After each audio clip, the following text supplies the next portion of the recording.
Il est synonyme d'esthétisme et de puissance. Il permet d'apporter de l'épaisseur mais aussi de la largeur à un physique maigre et il fait partie du top 5 des muscles les plus appréciés par les femmes chez les hommes. C'est donc un incontournable, pour la dernière raison surtout. En plus, pour les personnes maigres, comme les élèves que j'accompagne, si on n'a pas un dos large et épais, de devant ça donne un aspect encore plus fin et de derrière c'est pire, on a même l'impression qu'ils ne font pas de musculation. Ne t'inquiète pas parce qu'aujourd'hui je te donne mes 5 meilleurs conseils qui te permettront d'avoir un dos large et épais et donc qui te permettront d'avoir l'air musclé même de dos. Et surtout reste bien jusqu'à la fin de cette vidéo parce que cette semaine et uniquement cette semaine, je t'offre quelque chose qui te permettra de te transformer physiquement. Je t'en parle plus à la fin.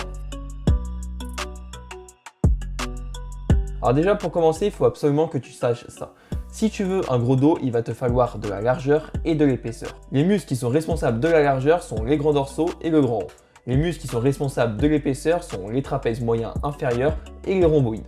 Donc si tu veux ton dos qui est épais et large, il va falloir utiliser des exercices qui se concentrent sur ces différentes zones. Pour les exercices qui se concentrent sur la largeur, on a tout ce qui est des tirages verticaux, des tractions, mais aussi on a des rowing où le coude sera proche du corps. Par exemple, le rowing à la barre que tu peux voir en vidéo qui est très bien aussi pour les grands dorsaux. Pour les trapèzes, c'est simple, on a tout ce qui est des mouvements de rowing à la barre, à la poulie, aux haltères, tout ce que tu veux. Lorsque tu vas faire tes séances, il va falloir être super conscient de ça. Aussi, il y a une stratégie que j'aime bien mettre avec mes élèves, c'est que un jour tu vas te concentrer plus sur l'épaisseur et un jour tu vas plus te concentrer sur la largeur. Ça va te permettre en fait de pouvoir matraquer par exemple l'épaisseur un jour et même si tu n'as pas complètement récupéré le jour de la largeur, ça va pas non plus impacter énormément tes performances. Maintenant, on va passer à la deuxième astuce qui est fondamentale et qui, si tu n'appliques pas ça, l'astuce qu'on vient juste de voir ne va servir à rien.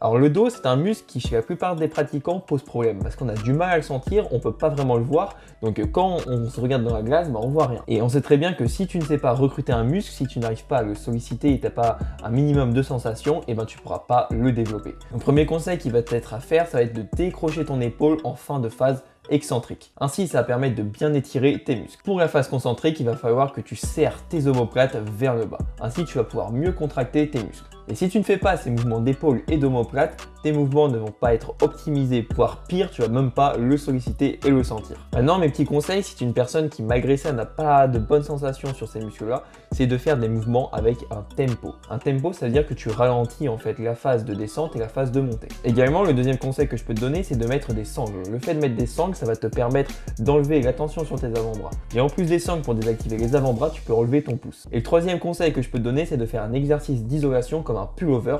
Mais ça va être surtout pour les grands dorsaux parce que pour les trapèzes, il n'y a pas réellement d'exercice d'isolation. Maintenant, on va voir le troisième conseil qui est aussi super important parce qu'on sait recruter son dos, on sait quels exercices faire, mais avec ça, on fait quoi? Le troisième conseil, ça va être le nombre de séries et de répétitions. Généralement, le dos peut tolérer pas mal de séries, donc tu pourras en faire entre 10 à 12, voire 14 dans certains cas. Pour le nombre de répétitions, je te conseille de rester entre 6 et 12 si tu as du mal à sentir ton dos. Pourquoi? C'est tout simplement parce que plus on va faire de répétitions et plus des muscles parasites vont rentrer en jeu. Ça va peut-être être tes avant-bras, ton arrière d'épaule ou d'autres muscles comme ça. Après, si tu n'as pas de problème pour sentir ton dos, tu le sens très bien, tu peux monter à 20 répétitions. Au niveau de la fréquence, je te recommande entre 2 et 3 fois dans la semaine. Alors maintenant, je sais aussi que la plupart d'entre vous n'ont soit pas de matériel, soit n'arrivent pas à faire leur première traction. Donc, on peut se demander, est-ce que je peux avoir un dos super large sans un exercice qui est super connu en musculation, qui est... Si dans ton cas, tu n'arrives pas à faire de traction parce que tu n'as pas suffisamment de force, tu peux faire des tirages verticaux. Le but va être de gagner un maximum de force sur ces tirages verticaux et une fois que tu auras la force, tu pourras retourner ou aller sur des tractions. Alors oui, même si les tractions sont un très bon exercice, on peut avoir un gros dos sans problème. D'ailleurs, c'est ce que j'ai fait durant ces 3 à 4 derniers mois et j'ai eu une très bonne évolution de mon dos. J'ai seulement utilisé des exercices aux haltères et à la barre. En fait, il va falloir que tu fasses tout ce qui est des rowing pour avoir de bons dorsaux si tu n'as pas de barre de traction. Pour les exercices, j'en ai un petit peu parlé tout à l'heure, c'est ceux avec le coude collé ou des exercices aux haltères ou à la barre comme tu peux le voir à la vidéo.